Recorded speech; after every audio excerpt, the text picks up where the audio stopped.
মাম্মা বিকেলবেলা আমি আর সোহাগ একটু বেড়ু করতে যাচ্ছি। আজকে একটা স্পেশাল দিন আছে, তো কি দিন আমরা পরে জানাচ্ছি। তার আগে আমি আর মাম্মা একটু বেড়ু করতে যাচ্ছি। বলো।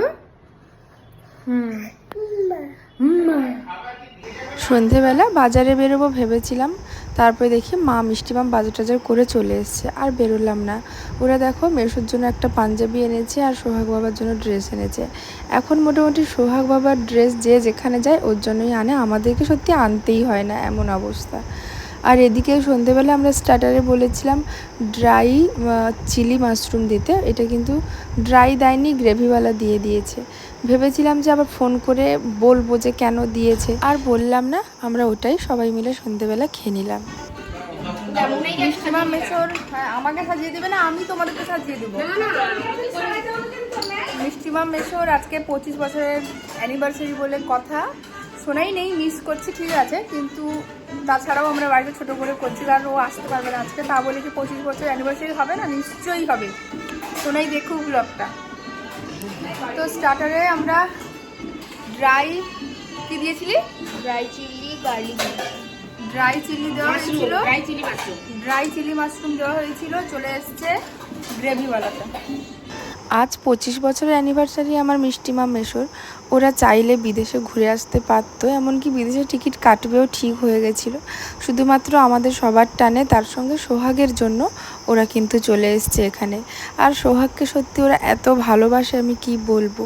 তোমরা তো সবাই জানো যে আমার প্রেগনেন্সির সময় থেকে আমার মিষ্টিমা মেশোরা কীভাবে কলকাতায় আমাকে রেখে কিভাবে ট্রিটমেন্ট করেছে। মিষ্টিমা মেশো, আমার দুষ্টুমা মেশো, সবাই আমার বাড়ির সবাই সত্যি মানে খুব লাকি যে আমরা একে অপরের প্রত্যেকটা সময় সঙ্গে থাকতে পারি। হবে আর এই মালা বদল হবে।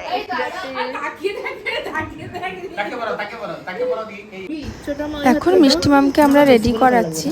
দেখো যার যেখানে গয়না ছিল, সোনা, ইমিটেশন সব কিছু মিলে মিশে সব মিষ্টিমামকে বেশি করে পরিয়ে দিচ্ছি। মিষ্টিমাম নিজেও এনেছিল, আর এটা ছিল 12ই মে। মোটামুটি সব কিছু গয়না আবার পাঠানোর পরে, মিষ্টিমামরা যাওয়ার পরে আমি ভিডিওগুলো পোস্ট করছি, কারণ এখন তো জানো সোনা গয়নার ব্যাপার বা দাম কীরকম কী। যাই হোক, প্রত্যেকটা যার যেখানে যা ছিল মিষ্টিমাম নিজেও এনেছিল, সব এখন পরিয়ে মিষ্টিমামকে রেডি করাচ্ছি।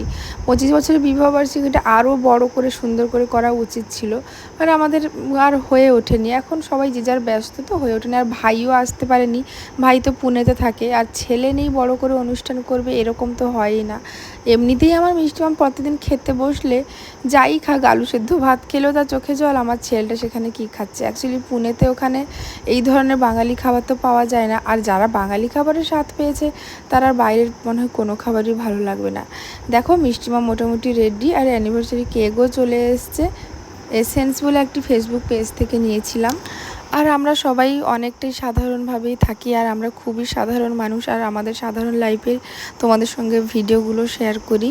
আমরা যা এইটুকু, আমরা ভীষণ মজা করতে ভালোবাসি, সবসময়ের জন্য নিজেদের পরিবার একে অপরের থেকে মজা করতে ভালোবাসি। আর আজকে করবো আর সোহাগ বাবা, আজকে তোমার দাদু দিদার অ্যানিভার্সারি বাবা, আজকে তোমার দাদু দিদার 25 বছরের অ্যানিভার্সারি। তোমার জন্য তারা কলকাতা থেকে এসছে বাবা, তোমার জন্য।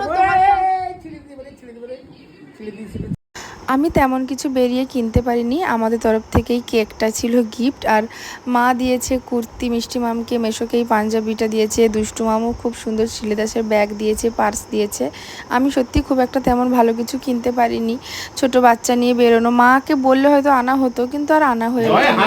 এই যে দেখো সোহাগ বাবার জন্যই বলতে পারো তার 25 বছরের বিবাহবার্ষিকীটা তাদের এতটা সুন্দরভাবে হয়েছে, মানে ওরা খুব আনন্দ পেয়েছে। আর সোহাগ বাবা তো কেক ঘাটবে। এখন এত দুষ্টু হয়ে গেছে, তোমরা ওকে দেখলে হয়তো ভাবো শান্তশিষ্ট হ্যাবল, কিন্তু না, খুবই দুষ্টু।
আজকে আমরা খুব মজা করেছি আর খুব হাসি ঠাট্টা করেছি। নতুন বউর মতো সিঁদুর পরিয়ে দুষ্টুমাম গিয়ে আবার মাথায় ঘোমটা দিয়ে দিল, কাপড় চাপিয়ে দিল।